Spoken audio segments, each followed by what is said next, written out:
Uy, huwag kang tamarin. Mag-a-apply ng trabaho, di ba? Tamad eh. Oh, apply ka ng trabaho. Oh, ekonomista ka ba? Oh, Lenny, check. Ba't naman nadami dito si Mayor Lady? Eh, ganun talaga.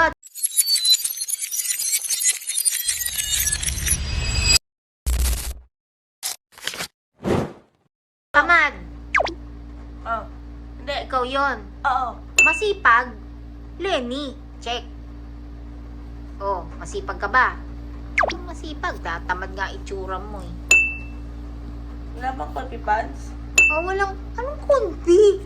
Mukha kang pera. Ah, talaga? Ayan nga mga kabatang helmet, no? Kanina nga sa press briefing ni Yusek Atty. Claire Castro, sinabi din dyan yung may katanungan kasi, Bidyo Gapur, na about nga sa makinausap daw ni PBBM, ano ba yung mga naging tugon nila, hinggil naman sa 2028. ASEAN Editorials and Economic Opinion Leaders Forum, the President mentioned that he is talking to some personalities and he has some people in mind for the 2028 elections and some of these personalities have said no. Do you have information about this po? Hindi pa po tayo nakausap ng Pangulo patungkol dyan. At pagka po nakausap ko na po ang Pangulo patungkol dyan, bibigyan ko po kayo ng detalye. Pero sa ngayon, ang sabi po ng Pangulo talaga, ang tutok po niya ay serbisyo.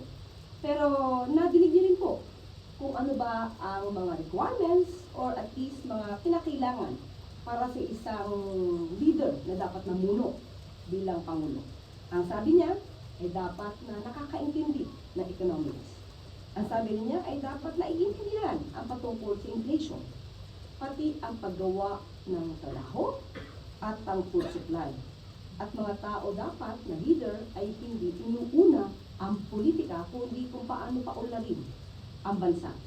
So sa mga nangunguna o inuuna ang pamumulitika sa ngayon, mag-isip-isip at baka hindi kayo qualified. So yun lang po. So, dapat mag-isip-isip sila kung sila ba'y makakatulong sa bayan o makakapagpayaman lamang ng sarili. Eh, may binigay ng criteria, no? Bidyo Gapur, na dapat ganito, dapat ganyan. O, unang-una, dapat may alam sa ekonomiya. So, ekonomista yun. Oo. Lenny yun, check. Yung isa, X yun. dapat may alam daw sa inflation. Oo, kung paano siya makontrol. Oo. Lenny, check. Eh, yung isa, X yun. Ano ba? Natanong pa ba yan? eh, yun nga yung edge nga niya eh. Oh, magawa ng trabaho? Lenny, Lenny, Eh, check isa. na check yun. Ha? yung isa, X yun.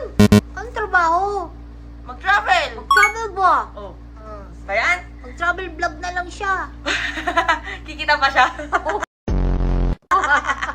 Pero, ang daming mga criterias, no? Pero talaga dapat mataas ang standard natin, di ba? Oo, apply kang trabaho, di ba? Ikaw nga eh. O kailangan may lisensya. O diploma mo.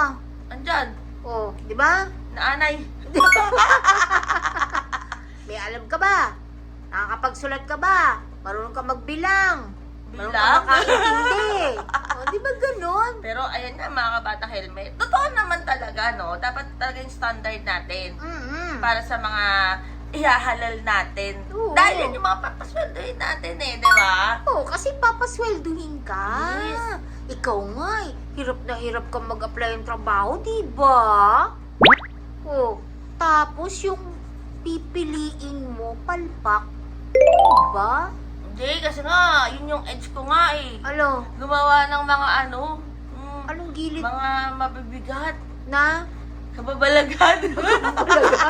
Yun ang kaya mong gawin. Gabi ng Oh. lagi.